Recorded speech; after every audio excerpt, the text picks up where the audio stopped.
पड़ोसी मुल्क में रची गई खौफनाक साजिश का कच्चा चिट्ठा लेकर हाजिर हूं मैं, प्रशांत चुरहे। बांग्लादेश में हिंसक प्रदर्शन के पीछे पाकिस्तान की खुफिया एजेंसी आईएसआई की साजिश अब सामने आ चुकी। बांग्लादेश में कट्टरपंथी जमाते इस्लामी पार्टी को चुनावी फायदा पहुंचाने के लिए पाकिस्तान की आईएसआई पर दंगा भड़काने के आरोप लग रहे हैं। इस बीच सिंगापुर से उस्मान हादी का शव भी ढाका लाया गया। इसी उस्मान हादी हत्याकांड के बाद से बांग्लादेश में जबरदस्त बवाल मचा हुआ है, जो थम नहीं रहा। और इसीलिए विपक्षी पार्टी आवामी लीग के अंतरिम सरकार के मुखिया मोहम्मद यूनुस पर अब पाकिस्तान के जनरलों की कठपुतली होने का उसने आरोप भी लगा दिया।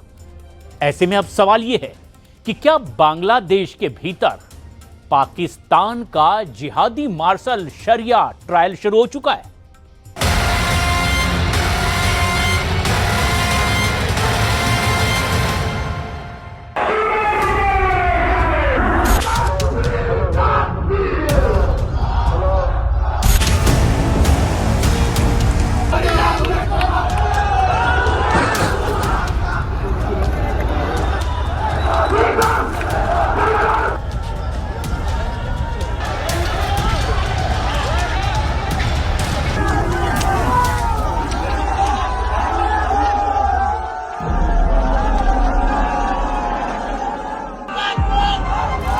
ये तस्वीरें विचलित कर सकती हैं, लेकिन ये तस्वीरें देखना भी बेहद जरूरी है,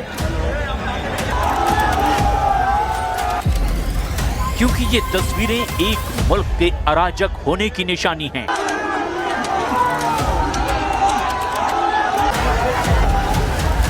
क्योंकि ये तस्वीरें बर्बाद हो रहे बांग्लादेश का स्याह सच है।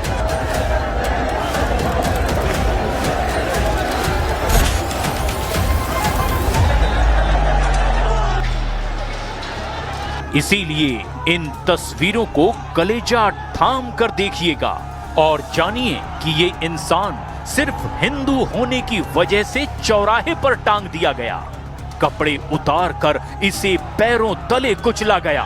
सिर्फ हिंदू होने भर से इसे सिरफिरे कट्टरपंथियों ने जिंदा जला दिया। सिर्फ हिंदू होने की वजह से इसके शव से बेअदबी की गई। बांग्लादेश के कट्टरपंथियों ने भालुका इलाके में दीपू चंद्र दास नाम के हिंदू युवा को सबसे बेरहम मौत दी। दीपू चंद्र दास गारमेंट फैक्ट्री में कर्मचारी था और भालुका उपजिला के डुबालिया पाड़ा में किराए पर रहता था। दीपू चंद्र दास की मौत के बाद भी तमाशा लगातार जारी रहा। भालुका हत्याकांड का वीडियो बनाकर सोशल मीडिया पर वायरल किया गया, जिसमें कट्टरपंथी मजहबी नारे उछाले गए और आप भी इसे साफ साफ सुन सकते हैं।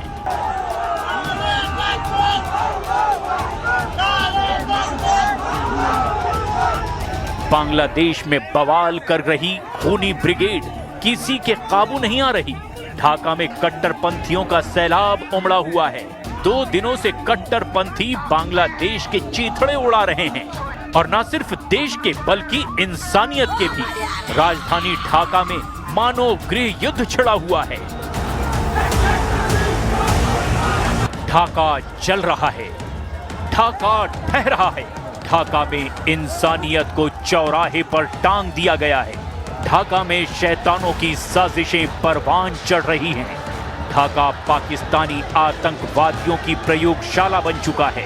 ढाका में हादी के नाम पर फसादी उमड़ आए हैं, जिन्होंने शहर को फूंक डाला है, जिन्होंने अल्पसंख्यक हिंदुओं से हैवानियत शुरू कर दी है, जिन्होंने मोहम्मद यूनुस का नकाब नोच डाला है। ये खौफनाक तमाशा क्या सिर्फ एक मौत पर मुमकिन है? गृह युद्ध जैसे हालात क्या सिर्फ युवाओं का आक्रोश हो सकता है? यकीनन नहीं। आग लगाने वाले हाथ बांग्लादेशी जरूर हैं, लेकिन इनके हाथ में बारूद थमाने वाले वही जनरल हैं जिन्हें बांग्लादेश की आजादी मंजूर नहीं, जिन्हें बांग्लादेश में अमन पसंद नहीं। गौर करिए, ढाका में जुटे इस मजमे पर, इस भड़की हुई भीड़ में कितने ही कट्टरपंथी हैं, कितने भारत विरोधी हैं, कितने अल्पसंख्यक हिंदुओं के खून के प्यासे हैं? क्या कोई बता सकता है? ये भीड़ ऐसे कट्टर लीडर की मौत का मातम मना रही है जिसकी मौत 18 दिसंबर को हुई। শাহাদাত করেছে তার বিচার না হওয়া পর্যন্ত এবং বাংলাদেশকে ভারতীয় আধিপত্যবাদ মুক্ত না করা পর্যন্ত আমরা এই শাহবাগ চত্বর ছাড়ব না। হত্যাকাণ্ডের বিচারের জন্য আমরা এখানে আসছি। যারা হত্যা করছে তাদেরকে দ্রুত আইনের আওতায় আনার জন্য বিশেষভাবে অনুরোধ করছি। আর হচ্ছে তাদের শাস্তি, সর্বোচ্চ শাস্তি বিতরণ দিয়ে আমাদের দেশের যে আইন, আমাদের দেশের যে আইন শৃঙ্খলা বোধ তার সর্বোচ্চ যে শক্তি আছে না প্রয়োগ করার। ये वही उस्मान हादी है जिसके नाम पर बांग्लादेश में बवाल हो रहा है। उस्मान हादी इनकलाब मंच का प्रवक्ता था और ढाका 8 सीट से निर्दलीय चुनाव लड़ने के लिए जोर शोर से कैंपेन कर रहा था। 2 दिसंबर की दोपहर करीब 2:25 पर ढाका के पलटन बाजार में उस्मान हादी पर जानलेवा हमला हुआ। मोटरसाइकिल पर सवार होकर आए 3 हमलावरों ने उस्मान हादी की खोपड़ी में गोली मारी। जख्मी उस्मान हादी को पहले ढाका मेडिकल कॉलेज में भर्ती कराया गया, लेकिन हालात बिगड़ने पर उसे एयरलिफ्ट कर सिंगापुर ले जाया गया। 15 दिसंबर से सिंगापुर में हादी का इलाज चला, लेकिन 18 दिसंबर को उसकी मौत हो गई। जैसे ही हादी की मौत की खबर बांग्लादेश पहुंची, कट्टरपंथी उबलने लगे। देखते ही देखते हिंसक प्रदर्शन पूरे ढाका में शुरू हो गया। हादी का शव ढाका पहुंचता उससे पहले ही कोहराम मच गया। उग्र कट्टरपंथियों ने बांग्लादेश के पूर्व मंत्री महिबुल हसन चौधरी के पिता के घर को आग के हवाले कर दिया। ये वारदात चिटगांव में अंजाम दी गई। और इतना ही नहीं, 18 दिसंबर की रात बांग्लादेश के सबसे बड़े अखबार डेली स्टार और प्रोथोम आलो के दफ्तर फूंक डाले गए। इसके अलावा पूर्व राष्ट्रपति शेख मुजीबुर रहमान के आवास में भी जमकर तोड़फोड़ की गई और शेख हसीना की पार्टी आवामी लीग के ऑफिस को भी जला दिया गया। जब देश जलने लगा तब बांग्लादेश की अंतरिम सरकार के मुखिया मोहम्मद यूनुस की बेहोशी टूटी। मोहम्मद यूनुस ने दीपू चंद्र दास की मौत की निंदा की, लेकिन नया बांग्लादेश बनाने का दम भरने वाले मोहम्मद यूनुस पर कट्टरपंथियों के आगे टोटल सरेंडर के आरोप लग रहे हैं। बांग्लादेश में आवामी लीग के नेता यूनुस और उनके पाकिस्तानी सरपरस्तों पर हादी की हत्या की साजिश के आरोप भी लगाए जा रहे हैं। बांग्लादेश के पूर्व गृह मंत्री असादुज्मान खान कमाल ने कहा कि यूनुस पाकिस्तानी खुफिया एजेंसी ISI की कठपुतली बन चुके हैं। सर, अभी जो वहाँ सिचुएशन है बीती रात से, कैसे देख रहे हैं आप? वहाँ जो प्रोटेस्टर्स हैं वो अवामी लीग और भारत को ब्लेम कर रहे हैं। You see, the Awami League was ousted by this government. You know, this people, this what I say is a great over there, and everything there. What our situation is now, you see what is happening there. The people, if people raise against their voice, ultimately they blame the Awami League history. People love Awami League. People, that's why 42% people voted for is a voter of Awami League. And India is our great friend from the birth of Bangladesh. India supporting us.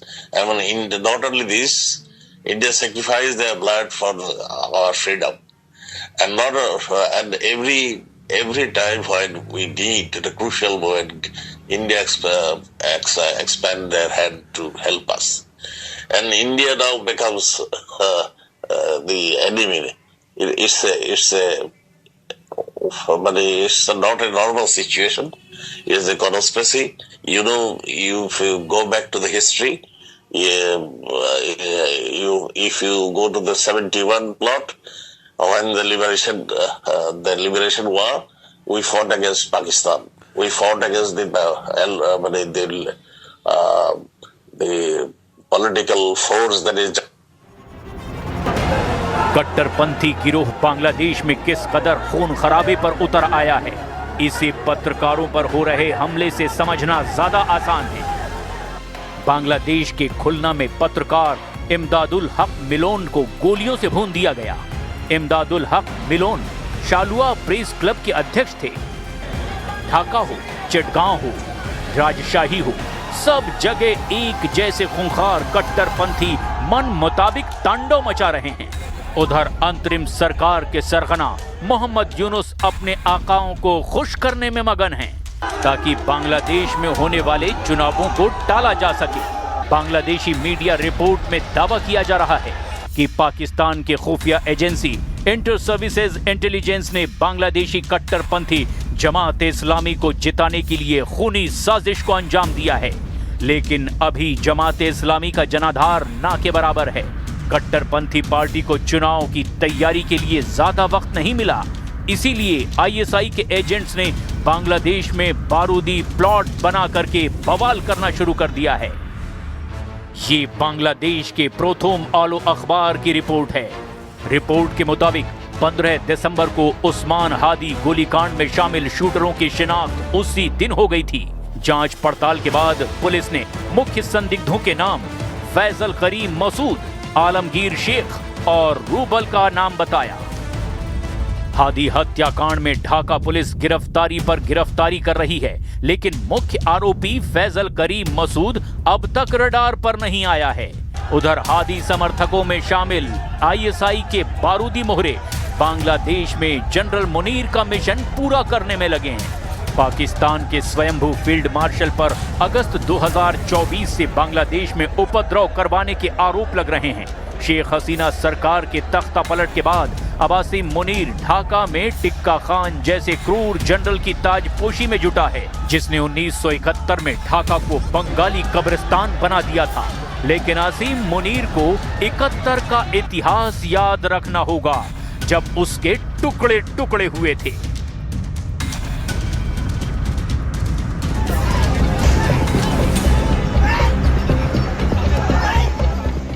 लगभग 1400 दिन से चल रहे युद्ध में पहली बार अब Putin ने मीडिया के सामने ऐलान कर दिया है कि अगर रूस को घेरने या बर्बाद करने की कोशिश की गई तो रूस अपने सभी दुश्मनों का सर्वनाश कर देगा। रिपोर्ट्स के मुताबिक पुतिन ने यूरोप, नेटो और यूरोपियन यूनियन की युद्ध की तैयारियों को देखते हुए अपनी परमाणु क्षमता वाली हाइपरसोनिक बैलिस्टिक मिसाइल ओरेशनिक को भी जंग में उतार दिया है। और खबर तो यह है कि रूस ने बेलारूस में ओरेशनिक मिसाइलों को पहुंचा भी दिया है, जहां से फ्रांस, ब्रिटेन, जर्मनी और स्वीडन के साथ पोलैंड समेत कम से कम यूरोप के 15 देशों पर ओरेशनिक मिसाइलों से जबरदस्त हमला किया जाएगा।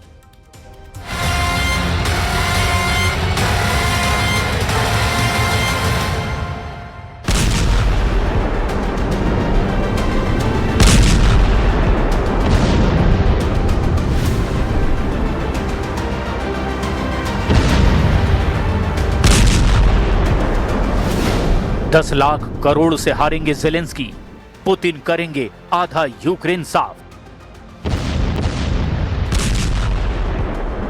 रूस यूक्रेन युद्ध अब पूरी तरह से यूरोप युद्ध में बदलने लगा है। पिछले 48 घंटे में हालात इस कदर बदल गए हैं कि अब पुतिन ने भी मान लिया है कि जब तक यूरोपीय देशों पर सीधा हमला नहीं करेंगे, तब तक यूक्रेन और रूस के बीच कोई समझौता भी संभव नहीं है। खुद ट्रंप ने दो टूक कह दिया है कि मुझे लगता है रूस यूक्रेन जंग अब तीसरे विश्व युद्ध में कभी भी बदल सकती है।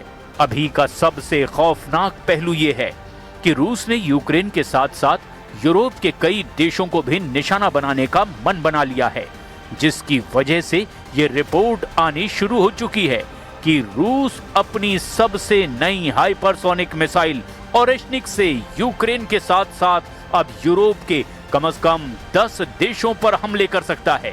दावा तो यहां तक किया गया है कि रूस की ओरेशनिक मिसाइल दिसंबर से ही हमले शुरू भी कर देगी।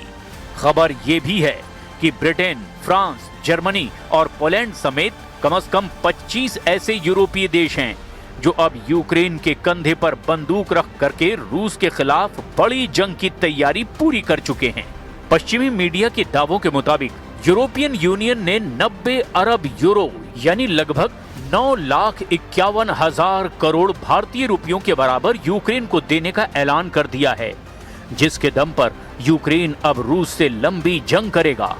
खबर तो यहां तक आ रही है कि अमेरिका को भी भनक लग चुकी है कि यूरोप अमेरिका के 28 सूत्रीय फॉर्मूले को रूसी फॉर्मूला बताकर जानबूझकर खारिज कर रहा है ताकि रूस यूरोप पर हमला करने के लिए मजबूर हो जाए। हम बुलेटिन की शुरुआत करते हैं पुतिन की उस ओरेशनिक मिसाइल से, जिसकी वजह से यूक्रेन से लेकर यूरोप तक इस वक्त कोहराम मचना शुरू हो चुका है।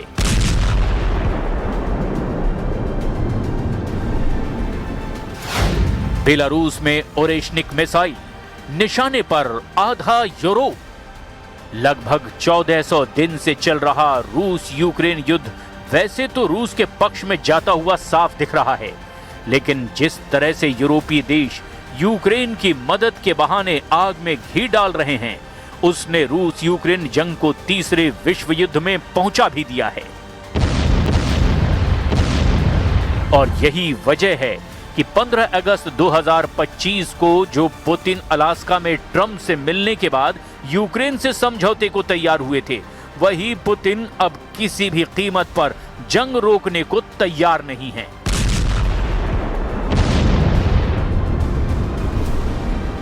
पिछले 3 हफ्तों से पुतिन ने अपने सैन्य कमांडरों के साथ मिलकर जो जंगी तैयारियां की है, वो चीख चीख कर कह रही हैं कि पुतिन अब तीसरे विश्व युद्ध के साथ साथ बहुत बड़ी परमाणु जंग की तैयारी पूरी कर चुके हैं।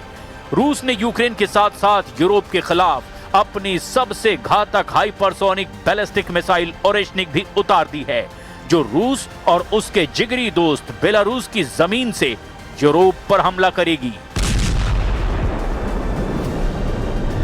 पुतिन ने ओरेशनिक से हमला करने के लिए कोई प्लान गुप्त नहीं रखा है, बल्कि डंके की चोट पर कहा है कि रूस अपने सभी दुश्मनों को ओरेशनिक मिसाइल से तबाह कर देगा। अब हम आपको वीडियो ग्राफिक्स के जरिए ये दिखाने की कोशिश कर रहे हैं कि रूस अपनी ओरेशनिक मिसाइल के जरिए अपने कौन कौन से यूरोपीय कट्टर दुश्मनों पर कहां कहां हमला करना चाहता है। इस वक्त पुतिन की आंखों की किरकिरी ब्रिटेन, फ्रांस, जर्मनी और स्पेन बने हुए हैं। ये यूरोप के मुख्य 4 देश रूस की जीत में सबसे बड़ा रोड़ा बनते नजर आ रहे हैं। खबर यह है कि रूस ने अपने सबसे जिगरी दोस्त बेलारूस की धरती पर अपनी हाइपरसोनिक बैलिस्टिक मिसाइल ओरेशनिक तैनात कर दी है, जहां से ब्रिटेन की राजधानी लंदन, फ्रांस की राजधानी पेरिस और जर्मनी की राजधानी बर्लिन और स्पेन की राजधानी मैड्रिड आसानी से निशाने पर आ जाएगी। अगर रूस ऐसा करता है तो यूरोपियन यूनियन में शामिल 27 देशों में से 4 सुपर पावर यूरोपीय देश तबाह हो जाएंगे और फिर रूस को चुनौती देने वाला कोई नहीं बचेगा। खुद राष्ट्रपति पुतिन ने दावा कर दिया है कि दिसंबर 2025 से ही रूस की हाइपरसोनिक बैलिस्टिक मिसाइल ओरेशनिक दुश्मनों को तबाह करना शुरू कर देगी। Каким мог бы быть возможный ответ России в случае возможной блокады Калининградской области, если, конечно, такой вопрос кому-то придет в Европе в голову? Подобного рода эти угрозы мы будем уничтожать. И все должны это понимать и отдавать себе в этом отчет, что действия подобного рода просто приведут к невиданной до этого момента эскалации конфликта и выведут его на совершенно другой уровень и расширят, вплоть до крупномасштабного вооруженного конфликта. Это все должны отдавать себе в этом отчет. भस्म करेगी पुतिन की ओरेशनिक मिसाइल। हम आपको ये दिखाते हैं कि पुतिन क्यों आधे से ज्यादा यूरोप को तबाह कर देना चाहते हैं। क्यों रूस को लगता है कि अमेरिका को अपनी शर्तों पर दबाना आसान है, लेकिन यूरोप को दबाना बेहद मुश्किल है। इसे भी आप जरा समझ लीजिए। हम आपको 2 वीडियो ग्राफिक विंडो दिखा रहे हैं, जिसमें आप समझ पाएंगे कि कैसे पुतिन की ओरेशनिक मिसाइल आधे यूरोप का सफाया कर सकती है।